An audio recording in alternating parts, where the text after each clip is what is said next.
자, 오늘은요, 부정사의 그 부사절 용법 다음에 이어서 제 책의 161쪽에 보시면 부정사의 의미상의 주어, 그 다음에 부정사가 완료 부정사가 있는 이유, 그 다음에 기타라고 되어 있는데 오늘은 이 부정사의 의미상의 주어에 대해서 잠깐 정리해 보도록 하겠습니다. 자, 부정사는 어디에서 왔다고 그랬어요? 동사에서 왔죠. 동사에서 탄생됐기 때문에 동사의 성질을 그대로 가지고 있다. 결국은 동사는 문장 속에 존재하면 반드시 주어가 있었겠죠. 따라서 영어 문장 속에 보이는 투부정사도 당연히 주어를 가지고 있습니다. 그래서 그 주어를 그냥 주어 하고 이렇게 명칭을 붙여버리면 문장 속에 진짜 주어와 혼돈을 가져오기 때문에 그것을 막기 위해서 부정사의 그 앞에다가 의미상이라는 말을 집어넣어서 부정사의 의미상의 주어 이렇게 얘기합니다. 근데 부정사의 의미상의 주어를 공부해야 될 필요는 바로 뭡니까? 해석을 해야 되겠죠. 부정사가 나와 있으면 그 부정사 주어를 알맞게 찾아서 역시 마치 거기에 맞춰서 해석을 해줘야 부드럽고 자연스러운 해석이 됩니다. 따라서 우리가 부정사의 의미상의 주어도 정리를 해둘 필요가 있다. 자, 먼저 부정사의 의미상의 주어에서 가장 간단한 경우는 문장의 주어와 일치하는 경우입니다. 예문을 보시면 이렇게 되어 있습니다. I expect. 자, 이런 예문이 있습니다. I expect to succeed. 자, I가 주 expect가 동사입니다. To succeed는 부정사로서 expect의 목적으로 쓰인 거죠. 그러면 나는 기대합니다. 뭘 기대해? 성공하기를. 자, to 부정사. 성공하기를 기대하는데 누가 기대해? 누가 성공해? 내가 성공하는 거죠. 따라서 여기 있는 to 부정사의 주어는 결국 누굽니까? 문장의 주어와 같죠. 그래서 이때 이렇게 얘기합니다. 이 to 부정사의 의미상의 주어는 문장의 주어와 같아 라고 생각하셔서 해석을 해준다. 그런 얘기입니다. 그래서 나는 기대합니다. 뭐하길 기대해? 성공을 기대하죠. 이 문장도 바꿔보면 I expect that I will 이 문장이겠죠. 나는 기대합니다. 뭘 기대해? 내가 성공할 것을. 그래서 이것은 복문, 이건 단문이 되겠죠. 따라서 보니까 성공의 주어가 나인데 여기다 나를 굳이 문장 주어가 같기 때문에 굳이 쓸 필요가 없어서 생략한 겁니다. 그래서 이때 부정사의 의미상의 주어는 주절의 주어와 같다. 문장 주어와 같다라고 보시는 거죠. 이것은 복문, 단문입니다. 복문을 단문으로 만들어 접속사 없애요. 그럼 동사 없애야 되겠죠? 동사가 없애면서 뭐로 나와? 부정사가 나와야 되겠죠? 동사가 없어졌다는 뜻입니다. 부정사가 됐다는 얘기는 그 다음에 주절 주어가 같으니까 쓸 필요가 없고 다음에 이 미래의 의미를 나타내는 정사는 이 부정사 속에 포함되어 있고 따라서 이렇게 단문이 된 겁니다. 또 이런 내용 보실까요? He promised me to come. 이것도 마찬가지입니다. 간단히 보시면 이게 부정사입니다. 자, 그는 약속했습니다. 누구에게? 나에게. 뭐 하겠다고? 오겠다고. 그러면 오는 것이 나입니까? 그입니까? 예, 문맥상 그 사람이죠. 문장 속의 주어. 따라서 오는 사람은 문장 속의 주어와 같다. 따라서 to come의 의미상의 주어는 주절의 주어와 같다. 이런 뜻이 되겠습니다. 따라서 이때 이 경우는 이 부정사의 의미상의 주어는 문장의 주어와 같다. 이걸 배우는 이유? 해석을 자연스럽게 해주기 위해서 그렇다는 것은 다 아시겠죠? 자, 이거 일단 지워보도록 하겠습니다. 그 다음에 이제 부정사의 의미상의 주어가 문장의 목적어와 같은 경우가 되겠습니다. 자, 이런 거 볼까요? I expect.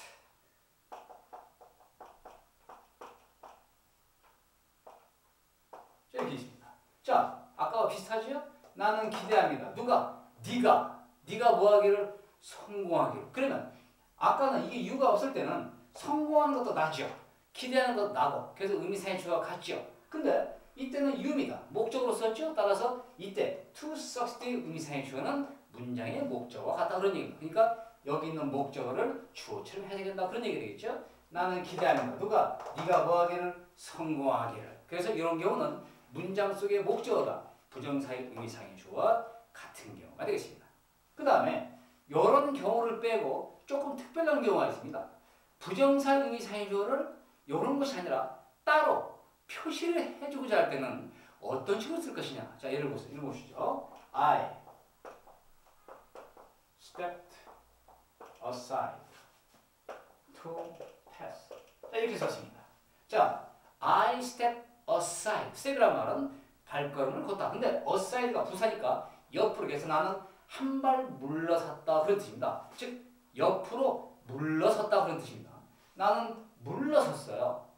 to pass 그랬죠? 지나가. 근데 여기서 나는 그 숙녀가 지나가도록 비켜섰다. 그렇게 쓰고 싶어요. 그러면 이 to pass에 아무것도 쓰지 않으면은 잘못하면은 문장 주어 같다고 볼 수 있기 때문에 문맥이 안 맞죠? 그리고 이것은 자동사이기 때문에 이런 식으로 목적을 넣을 수가 없어요. 다시 말해서 the lady 하고 이렇게 쓸 수는 없습니다. 왜 그러냐? 이것은 자동사야. 자동사는 목적어를 취하지 않아. 이렇게 목적어를 가지면 문법이 안 맞아. 그래서 그 숙녀가 지나가도록 내가 물러섰다라고 표현하고 싶어. 그럴 때는 방법이 어떻게 있습니다. 바로 뭐냐?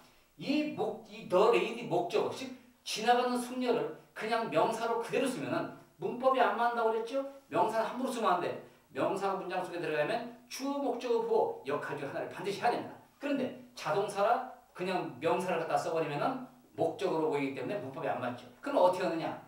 쓰지 말든가 있어도 그만 없어도 그만 성질을 부사로 바꾸면 됩니다. 즉 the lady라는 이 숙녀라는 명사를 성질을 부사로 바꿔줍니다. 바로 뭡니까? 내가 첫 시간에 얘기했었죠. 명사의 성질을 부사로 바꾸는 방법 아주 간단합니다. 그 앞에다가 적절한 전치사 하나를 써주면 되죠. 근데 이때는 주로 뭐냐? 예, 일반적으로 대개 많은 전치사 중에서 바로 벌써 이렇게 for를 일반적으로 써줍니다. 그러면 for가 들어감으로써 이 전체는 뭐가 됐어? 부사가 돼가지고 있으나 없으나 문법으로 관계가 없죠. 그 결론 바로 뭐냐?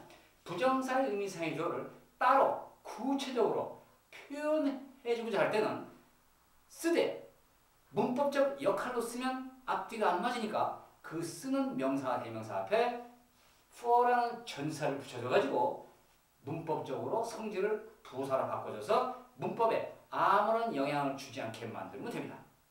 이해하시겠습니까? 이런 걸 하셔야 여러분들이 영작, 즉 쓰기를 할 수 있는 거예요.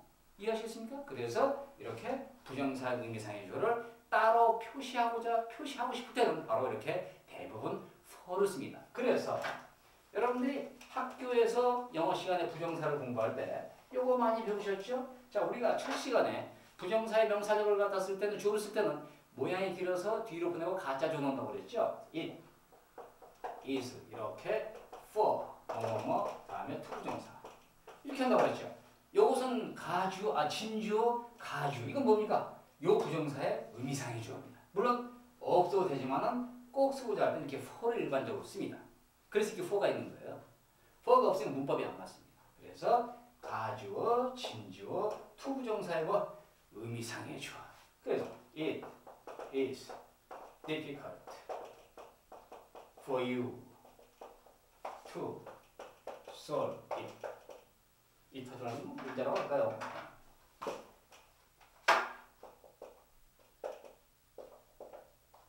자, 그것은 어렵습니다. 뭐가? 그 문제 푸는 그것은 누가? 네가 이렇게. 만약 이걸 안 쓰면은 모든 일반 주어가 됩니다. 누구나 다 어렵다 그런 얘기죠. 근데 구체적으로 쓰고 싶을 때는 이렇게 for를 씁니다. 사람 이름도 좋습니다. 뭐 저도 좋고 이런 식으로 해서 앞에다가 for를 써서 일반적으로 이렇게 써줍니다. 그래서 이것을 가주어, 진주어, 부정사의 의미상의 주어 이렇게 얘기를 하죠. 그 다음에 부정사의 의미상의 주어가 문장 속에 들어가 있는 경우가 있습니다. 예를 하나 들어드릴게요. 이거 지금 들어가고. 자, 요런 거 한번 보시면은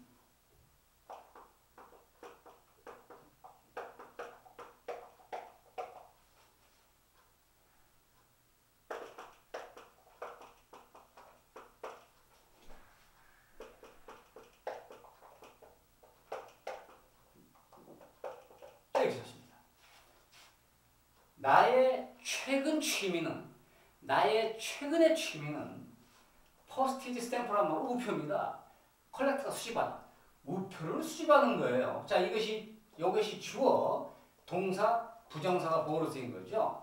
나의 최근의 취미는 우표 취급하는 거다. 즉, 그러면 to collect의 의미사실은 누굽니까? 즉, 주어는 아니고, 주어는 함이니까 아니고, 그 문장 속에 my가 이렇게 들어가 있는 걸 봐서, 아, 나라는 걸 알 수가 있죠. 그래서 이렇게 부정사의 의미사의 주어가 문장 속에서 어떤 이런 소유격이나 어떤 이런 역할로서 살짝 표시되는 경우가 있다. 그러니까 결국은 수집하는 건 나란 얘기죠. 만약에 너의 취미면은 너가 되겠고, 그의 취미면은 그가 되겠죠. 그래서 이렇게 부정사의 의미상의 주어가 문장 속에서 이런 식으로 표시되어 있는 경우도 있습니다. 자, 그 다음에 부정사의 의미상의 주어에서 of를 쓰는 경우가 있습니다. 자, 이것도 마찬가지인데 it is 다음에 여기 형용사가 보통 이렇게 나옵니다. 나오면서 of를 쓰는 경우가 있죠. 그 다음에 to 부정사.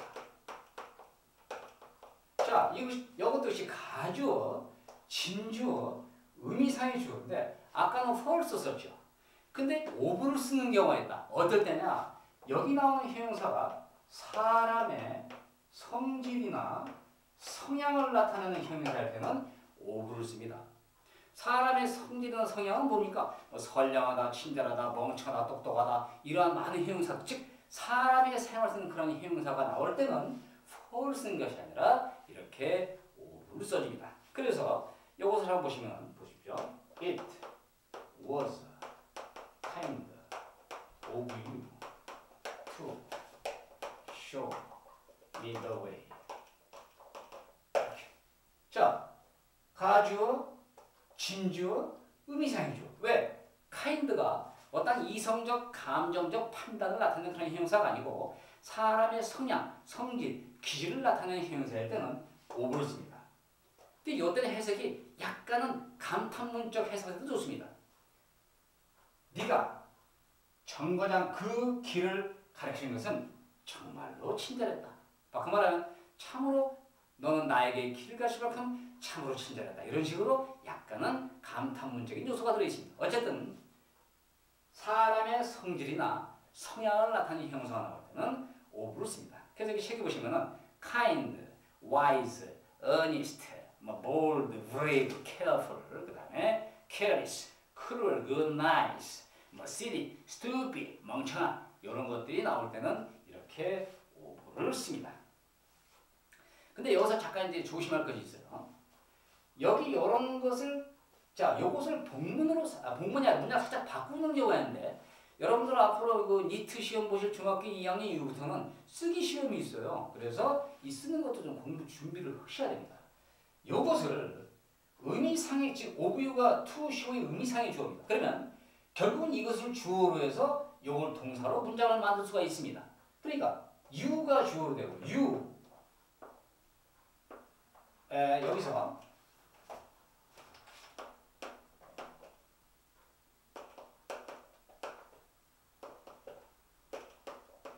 이런 식으로 다시 말해서 의미상의 주어가 문장 주어로 이렇게 만들어져도 괜찮습니다.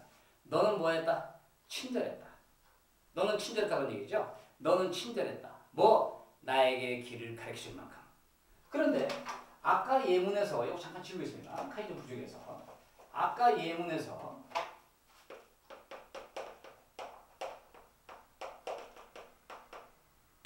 일단 for를 쓴다고 그랬죠?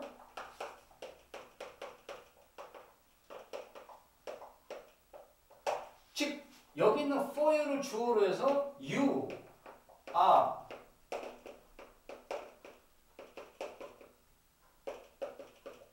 이런 식으로는 잘 사용하지 않습니다. 그러니까 사람의 성질이나 성향을 나타낼 때는 그 of로 사용한 의미상의 주어를 그걸 주어로 해서 거기 사람의 성향이라는 그 형용사를 비동사의 보호로 쓸 수가 있는데 이렇게 difficult라든가 impossible, necessary 이런 거라든가 이렇게 좀 어떤 이성적, 감정적 판단을 나타낼 때는 이런 식으로는 쓰는 것은 좋지 않습니다. You are difficult. 물론 예문은 있습니다. 너는 참 어려운 사람이다. 그런 식으로 가끔 표현을 하는데 이런 식의 표현은 그렇게 바람직한 표현은 아니라는 겁니다. 해서 이렇게 문장을 살짝 변형하는 것들도 알아두시면 좋겠습니다. 그래서 제 책에 그 주의사항 같은 것에 이렇게 나와 있습니다. 무슨 말인지 아시겠죠? 그래서 이런 것을 참고로 하시기 바랍니다. 부정사의 의미상의 주어입니다. 지금 배우시는 거 바로 뭐냐?